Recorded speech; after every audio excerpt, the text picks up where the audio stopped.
સનાતન ધર્મની જય હો, જય હો, જય હો. Hello, hello. જય ગુરુ મહારાજ. હા, જય ગુરુ મહારાજ. આ તમે બીજી વખત ફોન જે કર્યો ને હા હા એટલે અત્યારે થોડોક ફ્રી હતો હા હા એટલે મેં સાંભળ્યું ભજન. હા હા હા બરોબર. હવે એમાં શું છે કે કલાકાર જે હોય ને હા હા અન્ય કલાકાર હોય ને એને ગાવામાં થોડો ફેરફાર હોય. હોય હોય હા કોઈ કે આ કડી લીધી હોય, કોઈ કે આ કડી ન લીધી હોય. બરાબર. બરોબર. પછી એને કઈક એને જે મેળ આવતો હોય ને અથવા ન સમજ્યા હોય તો એને શબ્દમાં કઈક ફેરફાર કર્યો હોય. કર્યો હોય હા હા સાચું. બરોબર. હમ એટલે અત્યારે થોડુંક મનોમંથન કર્યું હમ અને તમારા માટે સ્પેશિયલ તમને કહું છું. અને મેં અત્યારે નોટમાં લખ્યું છે હા એ ગૂગલ ઉપર જે લખેલું હતું ને હા હા એમાંથી મેં નોટમાં લખી હમ અને તમને કહું છું. હા વાંધો નહીં. બરોબર. હા આમાં શું છે ઘણી વખત પાછા આપણે આ જે ભજન સાંભળે ને કોઈ હા હા એટલે અમુક અજ્ઞાની હોય ને માથાકૂટ કરતા હોય મેસેજ દ્વારા ફોન કરીને કે ભાઈ આ આમ નથી, આ આમ છે. એટલે તમને શોખવટ કરવાનું કારણ જે ગૂગલ ઉપર જે લખેલું હતું ને હા હા બરોબર, જે કઈ ભૂલ હોય ગૂગલ ની હોય લખવામાં કે ટાઈપ કરવામાં હા બરાબર છે. એને જે એમાં લખ્યું છે. આમે મારું ઓલું એવું છે હમ કે ભાઈ શાસ્ત્ર સમજવા હેલા પણ ભજન સમજવા અઘરા, કેમ કે હાવની બુદ્ધિ પ્રમાણે એને રચના કરી હોય. નહીં, હવે એમાં શું છે જે શાસ્ત્ર હોય ને શાસ્ત્રને સંતો સમજ્યા હોય હા પછી એને આ ભજનની રચના કરી હોય. હા સમજાણું? હા હા એટલે એને પાછું વિસ્તારથી કરવું તો પેલા આ પછી ભજન સમજાય કોને કે જેને ખૂબ મનોમંથન કર્યું હોય, બહુ ખૂબ સાંભળ્યું હોય, શબ્દ ભંડોળ ખૂબ હોય એને ભજન સમજાય, બીજાને સમજાય નહીં, ખાલી સંભળાય ખરું. હા બરાબર છે. બરોબર. તો હવે આમાં એવું કે છે દેખંદા કોઈ આ દલમાં, હા બરાબર. પરખંદા કોઈ આ દલમાં. એટલે આ દલ એટલે આ જે શરીર છે ને આ દિલ એની વાત કરી છે. હા આ દિલમાં પછી હા, પાછું બારે પણ થાય, ગણતરી કરો ને તો બાર પણ થાય. એટલે દેખંદા કોઈ આ દલમાં, પરખંદા કોઈ આ દલમાં, જણણણ જણણણ ઝાલરી વાગે. હા હવે આ જે છે ને જણણણ જણણણ ઝાલરી વાગે એટલે આપણે મંદિરમાં જે પિત્તળની જે ઝાલર આવે ને ઈ નહીં. એની વાત નથી, પણ એક મેં એને આમ બીજું તો કઈ એકાતું નથી એટલે એને એવું કીધું કે ભાઈ જણણણ જણણણ ઝાલરી વાગે. બરોબર. હા એટલે એ કીધું. પછી બોલે બોલાવે સબઘટ બોલે, હા સબઘટમાં રહ્યો સમાય. બરાબર. એટલે બોલે ને બોલાવે પાછો સબઘટ બોલે. આ જે દાસી જીવન ને જે દેખાણું ને ઈ એને શબ્દોમાં એનું ઓલું કર્યું છે કે આ બોલે એ બધી એક જ છે, બોલે છે ને બોલાવે છે ને પાછો બધા શરીરમાં બોલે. ઘટ એટલે શરીર. બરોબર. સબઘટમાં રહ્યો સમાય, બધાય ઘટમાં એટલે બધાય જે જીવ છે એ બધાયમાં એ રહ્યો. પછી જ્યાં જોવો ત્યાં તેવો, જ્યાં જોવો ત્યાં એવો એમ. હવે આને જોવો હોય ને તો સ્થિર કરીને થાણા દિયા ઠેરાય. હવે આને એને જે કીધું ને જ્યાં જોવો ને ત્યાં તેવો છે, પણ હવે આને તમારે જોવો હોય તો સ્થિર કરી થાણા દિયા ઠેરાય. એટલે આપણે એને જોવો હોય તો આપણે મનને સ્થિર કરવું પડે. સ્થિર કરીને થાણા દિયા ઠેરાય એવું કીધું ને, એટલે મનને સ્થિર કરવું પડે. મન સ્થિર થાય ને તો આ દેખાય અને તો આ ઠેરાય. આપણને અહીંયા નક્કી થાય. ઠેરાવું એટલે નક્કી થવું. બરોબર. હવે મારે જો પેશન્ટ આવવાના છે, પેશન્ટ આવશે ને તો હું વાત તમારે આ રોકી રાખીશ.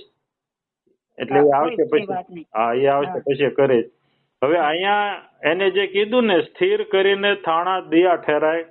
હવે અહીંયા ગંગા સતીનો પુરાવો છે કે ગંગા સતી એવું કીધું, મનને સ્થિર કરીને તમે આવો મેદાનમાં, દેખાડું હરિનો દેશ. હા બરોબર. અહીંયા ન્યાય એનો પુરાવો મળે છે. બરોબર. હવે પછી નવે દરવાજા નવી રમતકા. હા 9 દરવાજા આપણા શરીરની અંદર 9 દરવાજા છે. એમાં આંખના 2, કાન, નાક, મોઢું અને મળ મૂત્રના, એમ કરીને 9 દરવાજા કીધા આ શરીરને. 9 દરવાજા નવી રમતકા, 10મે મોલે ઓ દેખાય. 10મે મોલ એટલે 10મો દરવાજો કે મોલ. તો જે ખરેખર જે જ્ઞાન છે, જે તત્વ છે, જે એની અંદર જે રમી રહ્યું છે, જે તત્વ, ઈ 10મો મોલ. બીજો કોઈ 10મો કોઈ એવો દરવાજો નથી કે કોઈ એવું અંગ નથી શરીરમાં 10મું જે કીધું, પણ એ પોતે. તો 10મે મોલે વો દેખાય, ઓહી મહેલમાં મેરમ બોલે. ઓહી મહેલમાં, આ જે ઓહી મહેલ એટલે આ શરીર, એમાં મેરમ બોલે. મેરમ એટલે પરમાત્માને મેરમ કીધો. પછી આપું ત્યાગે ઓ ઘર જાય, એવું કીધું. આપું ત્યાગે ઓ ઘર એટલે પોતે. આપું ત્યાગે એટલે તમે આપ. બરોબર. આપને ત્યાગો, તમે પોતાને ભૂલી જાઓ તો તમે એને મળો. બરાબર. તો ઈ ઘરે જવાય. એને એમ કીધું ને, આપું ત્યાગે ઓ ઘર જાય. એટલે આપ તમે પોતાને ભૂલી જાઓ તો તમે ઈ ઘરે જઈ શકો એમ. આવું દાસી જીવણે કીધું. પોતાને ભૂલવું પડે. પોતે ભૂલાણા એટલે ઈવડું ઘર આપણું પોતાનું છે. પછીની જે કડી છે ને, એ એક ધ્યાનમાં, જે ધ્યાન માર્ગમાં જે હાલે ને, અને ધ્યાનમાં જે અનુભવ થાય ને, એની વાત કરી છે કે વીણા તાલ વીણ તુંબે, વિનારે મુખે મોરલી બજાય, વિનારે દાંડીએ નોબત વાગે, એસો હે કોઈ વાઘર જાય. એટલે જે ઘરે જે ધ્યાન માર્ગમાં જે હોય ને, એને આમ મોરલી ક્યાંય બહાર વાગતી હોય નહીં, છતાં એને મોરલી સંભળાતી હોય. બરાબર. ઝાલરી સંભળાતી હોય, દાંડિયા, નોબત, આ બધું એને સંભળાતું હોય. આ જે ધ્યાન માર્ગની ઓલી છે કડી, ધ્યાનમાં જે જતા હોય ને એને સાંભળે. એટલે કીધું વીણા તાર વીણ કુંભે. તાર વગર આપણે રામસાગર હોય તો એને તાર હોય, એને નખથી ઓલો કરીને ઓલો કરો તો વાગે ને સંભળાય. આ વગર તંબુરે આ વસ્તુ સંભળાય એમ. પછી હોય જણણ જણ ઝાલરી વાગે. પછી ઓઈ દુકાને દળદળ વાગે, કરવીણ વાજા ઓહો નિશવાય, વિના અરીસે આપ સૂજે, વિનારે દીપકે ઓ જલાય. હવે આ જે છે ને, આ ધ્યાનની જ વાત છે આખી, કે વિના દુકાને દળદળ વાગે, કરવીણ વાજા ઓહો નિશવાય. કર એટલે હાથ થાય. હાથે વગાડે ને, આપણે બહારના જે કઈ વાજુ હોય, વાજુ હાર્મોનિયમ કયો કે કોઈ યંત્ર કયો, ઓલું સંગીતનું સાધન, તો ઈ કરવીણ વાજા અહો નિશવાય. અહો નિશવાય એટલે કે રાત ને દિવસ સતત 24 કલાક વાજાય. પછી વીણા હરીસે આપ સૂજીએ. આપણે આપણું મોઢું જોવું હોય ને, તો આપણે અરીસા પાસે જવું પડે તો આપણું મોઢું દેખાય.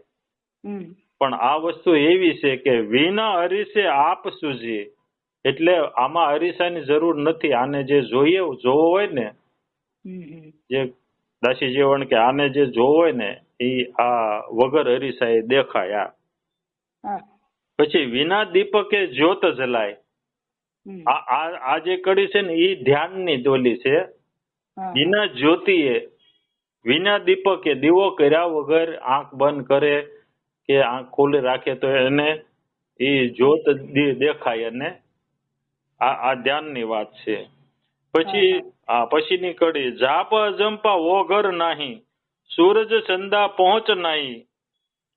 આ જે ઘર છે એને આ દાસી જીવનનો જે પોતાનો જે અનુભવ છે એને કીધો કે આ જે ઘર છે ને, એ ન્યા જાપ અજંપા વો ઘર નહીં. ન્યા જાપ કે અજંપા છે નહીં.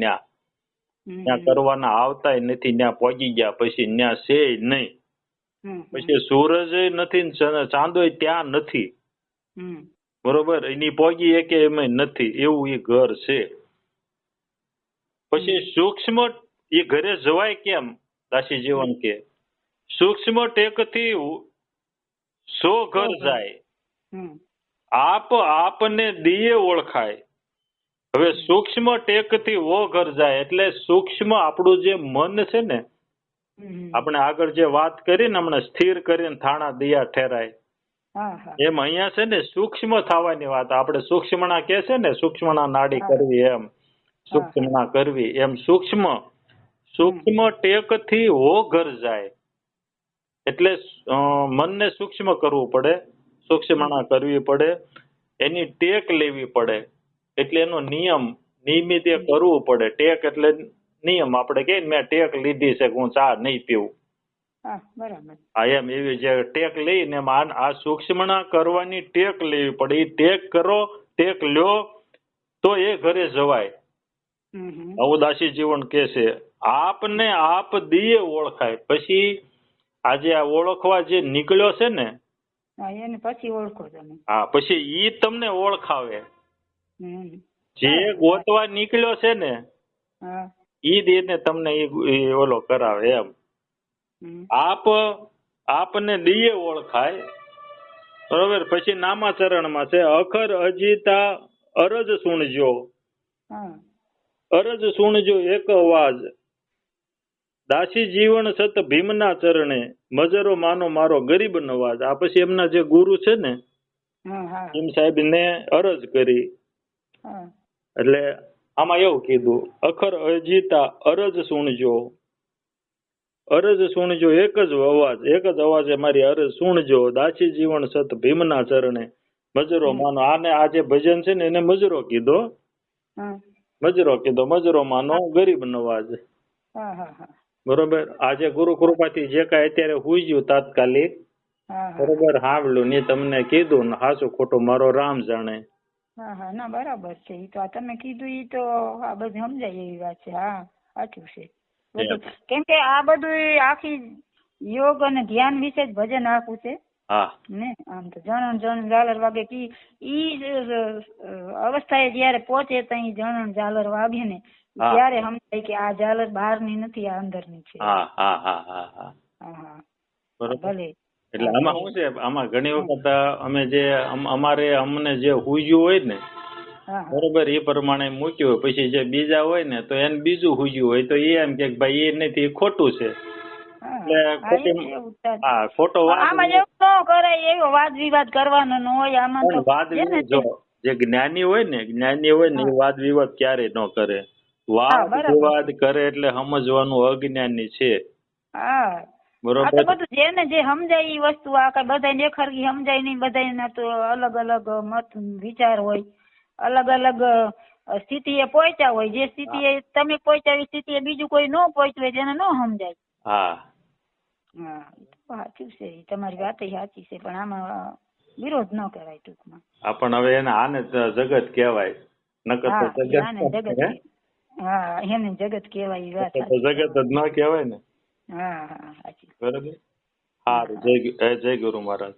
જય ગુરુ મહારાજ. આગળના વિડીયો જોવા માટે આ રીતે ચેનલ સબસ્ક્રાઇબ કરો.